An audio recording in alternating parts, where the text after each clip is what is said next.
Welcome back to Just Me and the Watch. I want to share a couple of aviation-inspired budget chronographs with you that both take inspiration from a military timepiece created in the 1950s. Before I get into that though, as always, take a second to like, subscribe, and share my videos with your friends and forums. Today is a bonus because I've got two watches I want to show you. The first is my Mathy-Tissot Type 20 reissue. And the second is my Merkur classic chronograph, both of which take their styling and functionality from the Type 20 chronograph used by French military aviators in the 50s and 60s. If you've watched my channel at all, then you know I love a good military timepiece. Today's inspiration is the Type 20, a watch that not only stands as a testament to precision engineering, but also carries with it a fascinating tale of innovation and collaboration. Our journey into the history of the Type 20 begins in the mid-20th century. During the 1950s, the French Ministry of Defense needed a reliable chronograph for their military aviators. They considered accurate and robust chronographs an essential component of a pilot's standard kit, a tool that could be used to gauge the distance traveled, or airspeed, or even fuel remaining. Breguet, known for its expertise in precision timekeeping, answered the call, but ultimately had to enlist the help of Mathy-Tissot and many others as subcontractors in order to keep up with the production demand. A number of brands manufactured watches according to the provided specifications, including Dodane, Auricoste, Arain, and Vixa. Now, the exact brief on the specs for the watch has been lost to history, but most sources agree on the following details.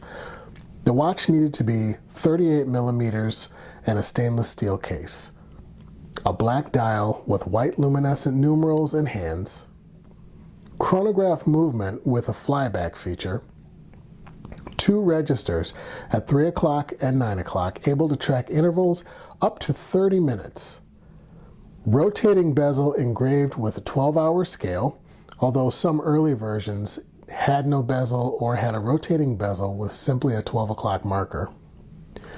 Movement accuracy to within 8 seconds per day. A power reserve of more than 35 hours, and the ability to operate satisfactorily at least 300 times before needing a service. The Type 20 boasted this robust set of specs and a functional design that was tailored to meet the demands of aviation professionals. These watches were supplied to the French Air Force, the French Flight Test Center, and the Naval Aviation Unit Aéronautique Navale until the end of the 50s. These watches continued to be used well into the 1960s, with facilities operated specifically to service the movements and keep them in the rotation. While all of the issued watches met the required specs, there were several variations depending on manufacturer and production run. Differences in bezels, fonts, and crown materials were quite common. Original examples of this watch sell for staggering amounts of money among collectors. Beginning in 1995 and produced through 2005, Breguet released a civilian Type 20 reissue with updated materials and finishing, and soon after, many of the other former manufacturers followed suit, which brings us to one of the watches I want to show you today. As I've already mentioned, Mathy-Tissot was one of the original watchmakers contracted to produce the Type 20s. They've put out a reissue in 2 versions, one with an automatic chronograph movement and one with a quartz movement for the more budget conscious, and as you know, that's me. So let's take a closer look. First off, I'm really pleased with this packaging. This nice wooden box with relief carvings gives me something nice to store my watch in. Inside, there's a warranty card and a tag, and this version came on a soft and buttery suede strap that feels nice and broken in right out of the box. This is really a beautiful watch, featuring 14 lume and all the classic features of the original, including a bidirectional friction-based bezel. She's a looker and the perfect addition to all of your fall suburban dad outfits. One negative for me, though, is the movement. The crown action feels cheap and loose, and honestly, it feels a lot like my Timex Weekender chronograph. It's a Swiss Ronda quartz movement, but I think the experience of this watch could have been elevated with a mecha quartz of some kind. Either an offering from Citizen or the venerable VK65, that would have been ideal. This is the budget version, coming in a couple $100 less than the mechanical. I would have gladly paid another $50 for mecha quartz. They did keep it all Swiss though. This one was a bit of an impulse buy, and I kind of wish I had just saved a little longer and gone with the mechanical version. She's still a beauty though. My second watch is this fantastic Merkur 38mm classic chronograph. If you regularly shop on AliExpress, then this brand is probably familiar to you.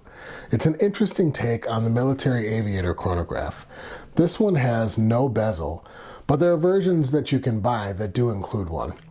This watch also came on a surprisingly decent bracelet, but can also be had on leather. Much like the Mathy-Tissot, it's just a very good looking watch. In my humble opinion, this is really, really a special watch. I love the choice of the stubby hour hand, and it just sets off the dial just right for me. The real star of the show, though, is underneath. So powering this one is the Seagull ST19, most famously found in the many iterations of the Seagull 1963 pilot chronograph. It's also found its way into several other interesting homages. I don't have anything against quartz watches. In fact, I have several excellent ones. But for me and my watch collecting, there's just something cool and connected about having this tiny machine with all these spring-powered wheels beating away on my wrist. The result is this fantastic mechanical movement of the seconds register and the central seconds hand, complete with that snapback when the reset button is pushed. I just want to take a second to revisit this bracelet too. Solid links and solid end links with a milled clasp. While this watch does look good on a leather strap, something about it just really works and just comes together with the bracelet. These are both great takes on the Type 20 and both excellent choices if you're looking for a cool retro chronograph. You know, at this point in the review, there's really not much more to be said. I just want to take a minute and just show you beautiful pictures of these amazing watches.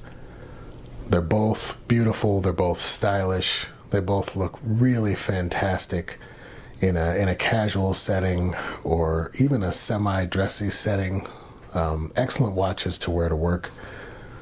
Probably excellent watches to wear if you're a pilot, I don't know. But I just want to take a few minutes and make some noise for the watches. And there you have it, a closer look at my two aviator chronos. Thanks for joining me. Remember to like and subscribe, and we will see you next time.